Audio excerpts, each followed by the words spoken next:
પાપ ગમે એવડું હોય, એક દિવસ છાપરે ચડીને પુકારે જ છે.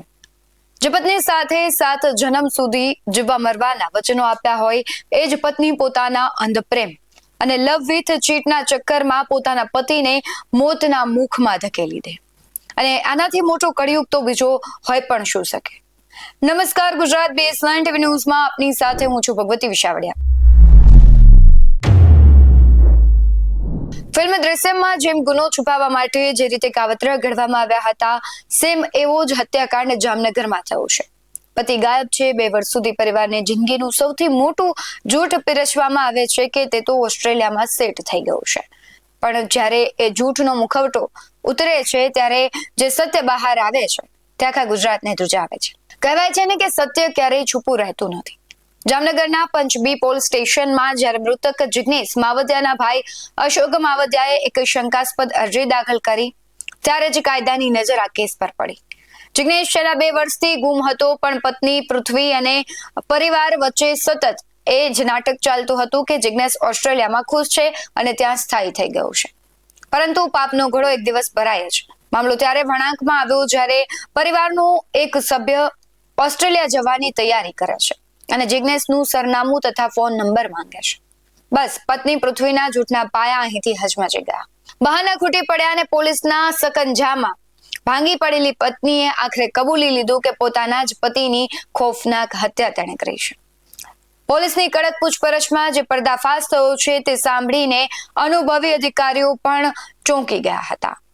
પત્ની પૃથ્વીને લગ્ન પહેલાથી જ નિલેશ નામના યુવક સાથે અફેર હતું. લગ્ન થઈ ગયા, પણ આ કાળું કારનામું તેણે બંધ ન કર્યું અને આ વૈધ સંબંધો વચ્ચે પતિ જિગ્નેશ તેમને કાંટા સમાને લાગવા માંડ્યો. પ્રેમ અને વાસનામાં અંધ બનેલા પૃથ્વી અને નિલેશે જિગ્નેશને કાંટો હટાવવા માટે દર્શમ ફિલ્મ જેવો ખોફનાક પ્લાન ઘડ્યો. જિગ્નેશના દારૂના ગ્લાસમાં ઝેરી સાયનાઇડ ભેળવીને તેને ક્ષણભરમાં મોતને ઘાટ ઉતારી દીધો. આટલેથી જ આખી ઘટના ન અટકી. હત્યા બાદ દરેડ GIDCમાં આવેલા એક કારખાનાની અંદર આશરે 12 ફૂટ ઊંડો ખાડો ખોદવામાં આવ્યો અને જિગ્નેશના મૃતદેહને દાટી દેવાયો. અને પછી શરૂ થયો 24 મહિના લાંબો ઓસ્ટ્રેલિયાનો જૂઠો ડ્રામા. હાલ દરેડ પંચબી પોલીસે હત્યારી પત્ની પૃથ્વી અને તેના પ્રેમી નિલેશ બંનેની ધરપકડ કરી જેલના સળિયા પાછળ ધકેલી દીધા છે. આરોપીની નિશાનદેહીના આધારે દરેડ GIDC ખાતે 12 ફૂટ ઊંડા ખાડામાંથી મૃતદેહના અવશેષો બહાર કાઢવા માટે FSLની ટીમ સાથે JCBએ કામ શરૂ કર્યું. 2 વર્ષ જૂના ગુનાના એક પુરાવા ભેગા કરવા પોલીસ રાત દિવસ એક કરી રહી છે. ત્યારે ચકચાર ભર્યા કિસ્સામાં આગળ બીજા કેવા ચોંકાવનારા પર્દાફાશ થાય છે, તેના પર આખા શહેરની અને આખા ગુજરાતની નજર મંડરાયેલી છે. શું કહી રહ્યા છે સમગ્ર ઘટનાને લઈને SP તેના પર નજર કરીએ. 26/7/2026 को सिटी बी पुलिस स्टेशन में एक अर्जी आई थी कि उसमें फरियादी अशोक धर्मेश भाई माधवजी भाई मावदिया, उन्होंने बोला कि उनका भाई पिछले जिसका नाम जिग्नेश है, वो पिछले 2 साल से लापता है.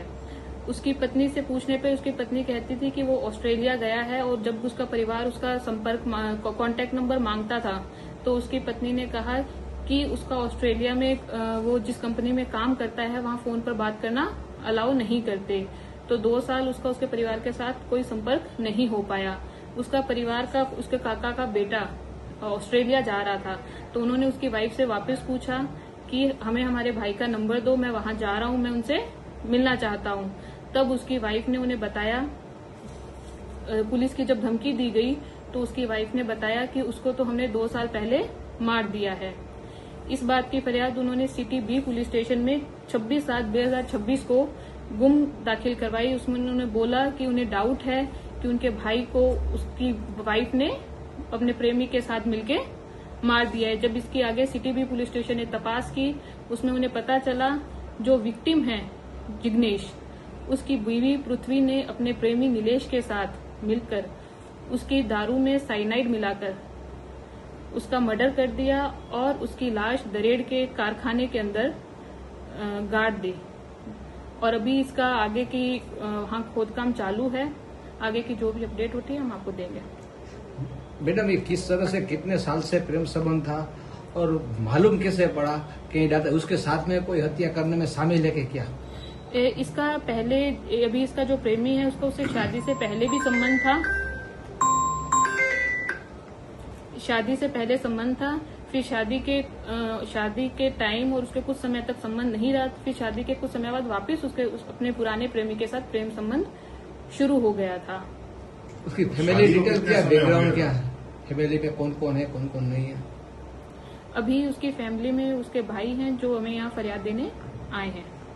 आगे की पूरी तपास विक्टिम के भाई अशोक हैं, वो हमारे पास फरियाद देने आए हैं। आगे की तपास चल रही है। कितना समय हो गया था और ये कब से रिलेशन में थे?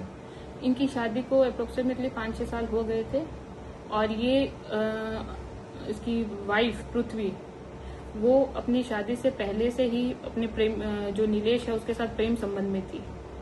शादी के टाइम पे कुछ समय के लिए उनका प्रेम संबंध टूटा, फिर शादी के बाद वापस शुरू हो गया। मैडम, हत्या कहाँ की गई है, ऐसा पुलिस का क्या अनुमान है इसमें? इसमें हत्या दरेट GIDC के अंदर जहां उसकी बॉडी गाड़ी गई है वहीं हत्या हुई है, यही आशंका है अभी तक। बॉडी कैसे छुपाई, कैसे हत्या की, पूरा डिटेल बताइए। बॉडी वहां गड्ढा खोदकर उसमें 12 फीट का गड्ढा खोदकर उसमें बॉडी छुपाई गई। अभी क्या चल रहा है? अभी वहां उसी जगह का आरोपी को साथ रख के खोदकाम चल रहा है। जैसे इसमें हमें आगे कुछ मिलता है हम आपको बताएंगे। કાવતરું ગમે તેટલું મોટું હોય, પ્લાનિંગ ગમે તેટલું પરફેક્ટ કેમ ન હોય, પણ યાદ રાખજો ગુનાનો રસ્તો ક્યારેય સાચો હોઈ શકતો નથી. પ્રેમ, છળ અને ખોફનાક ષડયંત્રની આખી કહાનીએ ફરી એક વખત સાબિત કરી દીધું છે કે કાયદાની નજરથી અને કુદરતના ન્યાયથી કોઈ ચાલાક ગુનેગાર ક્યારેય બચી શકતો નથી. આ ઘટનાને લઈને તમારું શું માનવું છે કમેન્ટમાં જરૂરથી જણાવજો. બાકી આવા જ વધુ અહેવાલો સાથે ફરી મળતા રહીશું. તમે અમારી યુટ્યુબ ચેનલને સબસ્ક્રાઇબ કરવાનું, અમને ફેસબુક અને ઇન્સ્ટાગ્રામ પર ફોલો કરવાનું ભૂલશો નહીં. બાકી અમને અપડેટ્સ મેળવવા માટે જોતા રહો VS9 ન્યૂઝ. નમસ્કાર.